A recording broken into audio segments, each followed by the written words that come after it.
the mail's here! Did you guys ever watch Blue's Clues when you were a kid? I know I did. Hello everybody, and welcome back to the Collector's Vault, where cardboard is king. My name is Mike, and today we do have a mail day episode. I really wish this was a box completely full of cards, or of cardboard, and unfortunately it's not. It's a cardboard box that does have a really cool little thing in here that I did purchase, and I want to show it to you guys. And I do also just want to talk quickly about the state of collectibles, mainly Pokemon, Yu-Gi-Oh, Magic, you know, all that kind of sports cards too. Mainly in those the three that I am more familiar with Magic being the least of the three, Pokemon and Yu-Gi-Oh being like the two that I'm more familiar with. So right now, as I mentioned in my previous couple of videos, that we are experiencing a very unusual price spike in Yu-Gi-Oh and Pokemon, especially in the vintage market. And Magic, it really blows my mind, because Magic seems to be the only card game, like among those three, that is actually responding, I guess, appropriately to what I was expecting with this whole you know, the market crash, the quarantine, the recession that we're in. It's funny because like I thought this is going to happen across the board. I was kind of worried because I had a decent position in Yu-Gi-Oh and Yu-Gi-Oh and Pokemon, and I was thinking, wow, this might be one of those times where the cards are going to go down in price, and you know, you should only ever sell the cards if you need the money immediately. But since I didn't need the money immediately, I thought, okay, if the cards do go down in price, I'll just simply have to hold on to them, and then naturally over time they'll get out of this. Like naturally over time, they will get out of this, you know, lower bottoming point. Just like anything when it comes to like recessions or market crashes, depressions, all that stuff. Eventually you get out of it. But yeah, so Magic seems to be the only one of the three that seems to be still kind of going down. Maybe I haven't really checked prices recently, but it seems like if it's not going down, it's bottoming. It's kind of like being very steady. Like you don't really hear about any of the vintage cards going up in price. I think people are still waiting for that bottoming out point before they start going in and buying all of the Alpha, Beta, and Unlimited Black Lotuses or Power 9 cards or any of the other iconic ones from like Legends, the Urza Saga, like, you know, all that stuff. But again, I'm not too familiar with Magic, so I'm not going to act like as if I know what I'm talking about. In Pokemon and Yu-Gi-Oh, however, I will say that it is still blowing my mind that in the vintage market, well, actually, you know what? I want to talk about the modern market. So in Pokemon, Rebel Clash is doing very good. The people love the set. Apparently, the set. I mean, I don't play Pokemon, but apparently Rebel Clash is a really good set. I think even just for playing modern Pokemon. Not only does it have cool cards as like decent hyper rares, I think it has like some really cool Team Rocket cards too. Like there's like a Giovanni card that's really popular right now. Like so, Rebel Clash is overall just doing very well, and that's great. And modern Yu-Gi-Oh is, I honestly don't know where this is coming from. Modern Yu-Gi-Oh has been so expensive with everything regarding modern card releases, like with the most recent archetypes, staple cards. They're all very.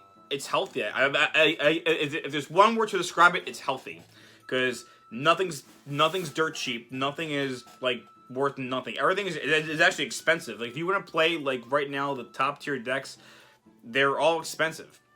And the funny thing is, because this is all because people are playing these tournaments, and like all online, all on. I think it's all on not Dev Pro. Well, if it's not on Dev Pro, it's on Dueling Book. And I'm thinking, so I thought they were doing this like live duel thing where you actually have to use like your camera and do like a top-down view and show your playing field, show the actual cards that you're playing with in order to compete in these tournaments. I wasn't really fully informed about this whole thing, so I thought, like, is that what people are doing? Is that what these tournaments, like, whether like not even like Konami official, but like PPG, Ultra Reality, I don't know if they're doing some stuff. ARG, like, are they like ARG? Are they actually doing like where you have to do these top-down camera view duels, requiring you to actually have the cards physically? Because if not, I don't know why people are buying all these cards. I honestly don't. I can't explain. Like, I really cannot explain why these prices are being demanded. Like, this is basically just supply and demand, where there are not enough, like, because because of the quarantine, it's hard to kind of get these products. You have to order them online to get them shipped to your house, and I'm sure it's not like you can go to your local store and buy them, which a lot of people do. A lot of the more casual people probably go and buy them at the stores. But for those who are to buy them online, I think Europe had like, well, for the latest set, Eternity Code, Europe, I think, is the only place that actually has them, and correct me if I'm wrong in the comments below. So North America didn't get Eternity Code, but Europe did. I think for Secret Slayers, I know I saw it in Target. Secret Slayers is in Target stores and Walmart, so like that's out here. So I don't know. There's definitely a delivery issue, where like, as far as like it being fed into the market, like those most recent sets it's kind of a mess given the quarantine situation. So that just tells me like, okay, so in order to get the cards, there is a bit of a supply and demand issue. But my thing is, why are people so adamant about getting these physical cards? I mean, I love shiny cardboard. I do. It's basically why I started this channel. I love shiny cardboard, but if you're not actually using these cards in real tournaments, then what's the point of having them? Why is there a demand for these cards? My only real guess is maybe people want to pick up cards so that way once the quarantine's over and they start, going back to normality, then it's going to be, well, cool, I already have all the cards.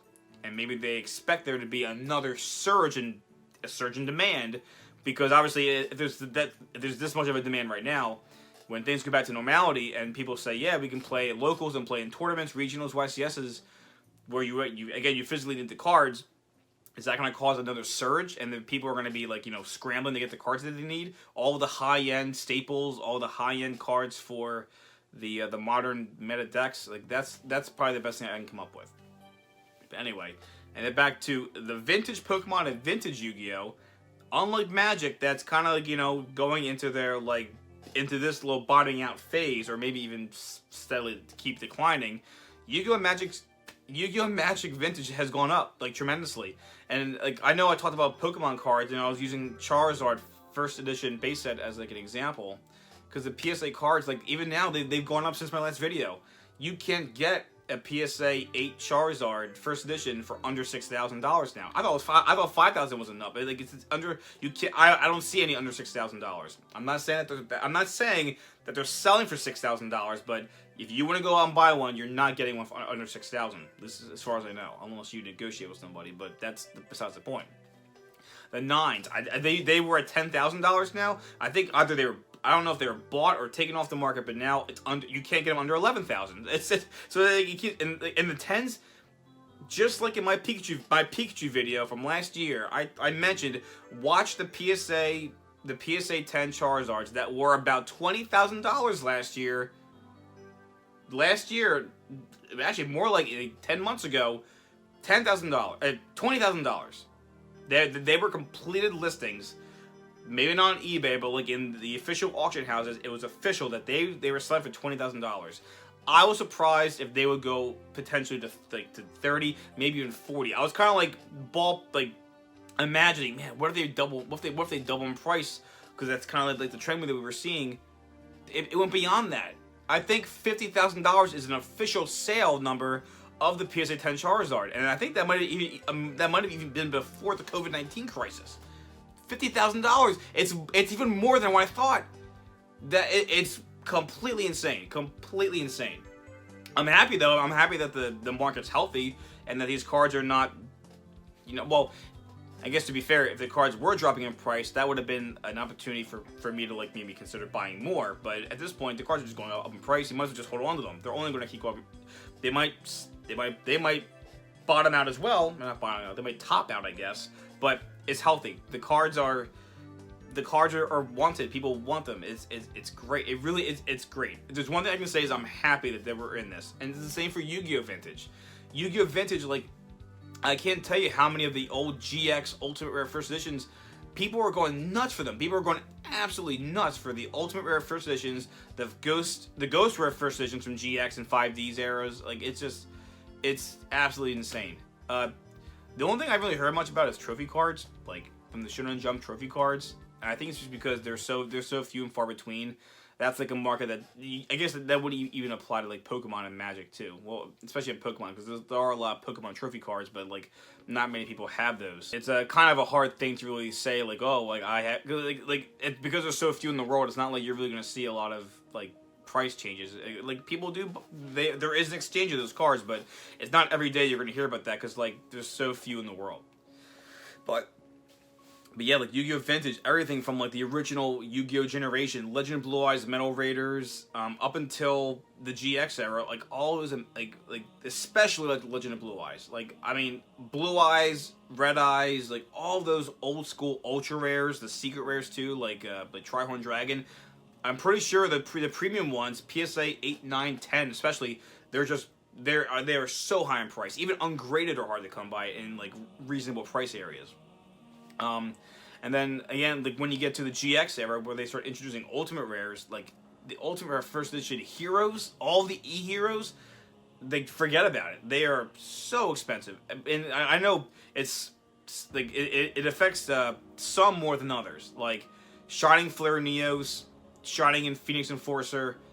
I mean, just forget about it. It becomes like a meme at this point because of how expensive they are. But gosh.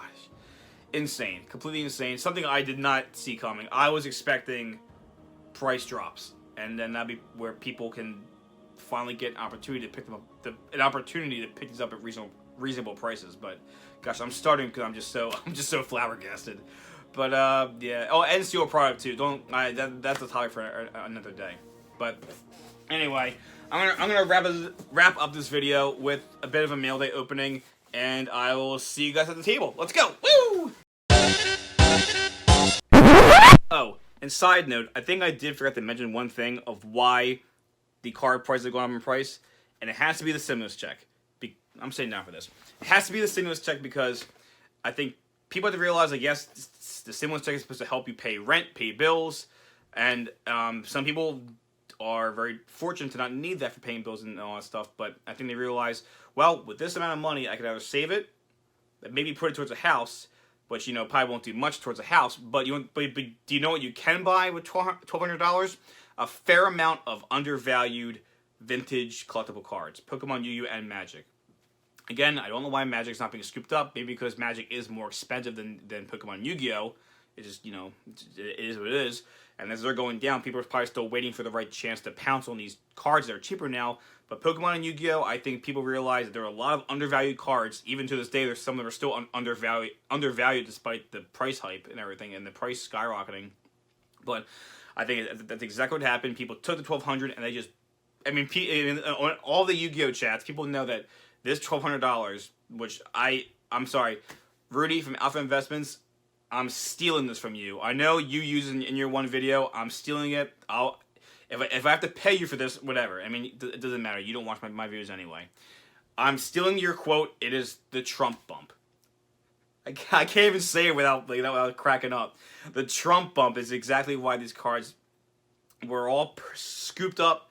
People bought them because they had the extra money, and then that might have been one thing that caused the price spikes in these things. Because out of nowhere, all the cards are gone. Maybe people thought they were going to drop in price and then get scooped up, but they were scooped up immediately when the Trump bump happened. That's amazing. Anyway, back to the table.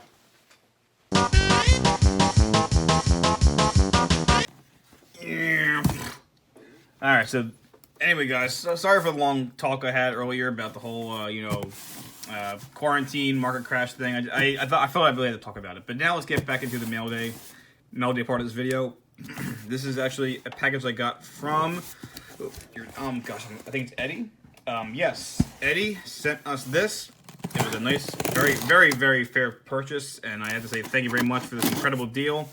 It's just to let you guys know this. I already own one of these things, but Eddie was selling this for $60. Just $60 for this. And you gotta see what it is. Something that I love very much. Oh. Well, I did wish it packaged it up a little better than this. Like no bubble wrap, nothing. You kind of just threw it into a box. Granted, it's not like you can really get that damaged, but this is such a nice, as you can tell with the playmat, it's such a nice playmat. I was kind of hoping it'd be packaged a little bit nicer, so yeah. But anyway, Yes, you might have seen in my other previous video, I had my Yu-Gi-Oh!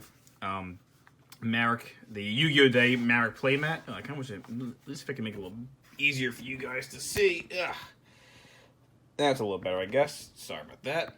But yeah, so this is one of my favorite mats of all time. I actually, oh, no, I'm actually spoiling something because this is actually a mat that I do own. You might have seen it in some of my other videos, but please tune in to Dark Magician 81. I have a guest upload coming up pretty soon, and I discuss how much I love this mat and the history behind it. However, the fact that I was able to acquire another one for only $60, I mean, it's definitely not like fresh gem mint out of the pack. You can definitely tell like this has seen some play.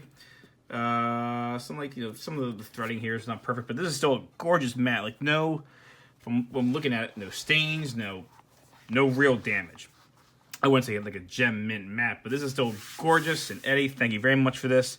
It's an incredible price you sold it to me for, and I'm going to cherish it. Actually, my other one that actually is, I would say, more close to gem mint. I'm going to have to like keep that one like sealed in one of those plastic mat holders. But this is one I can actually like truly appreciate and maybe play on. So I'll be able to actually take this to locals when I'm allowed to play locals again and start, because I do love this mat so much. So anyway, Eddie, thank you for the awesome mat. I hope you guys enjoyed this little melody video. I know it was short. It was mainly just to talk about the card market, but I wanted to throw this in here as well. So guys, I hope you guys enjoyed this, and yeah, please stay tuned to my next videos. If you haven't already, please subscribe to the Collector's Vault, and keep an eye out for some of my live chats coming up, or the live streams coming up. They're actually a lot of fun. So yeah, I'll see you guys next video. Take it easy.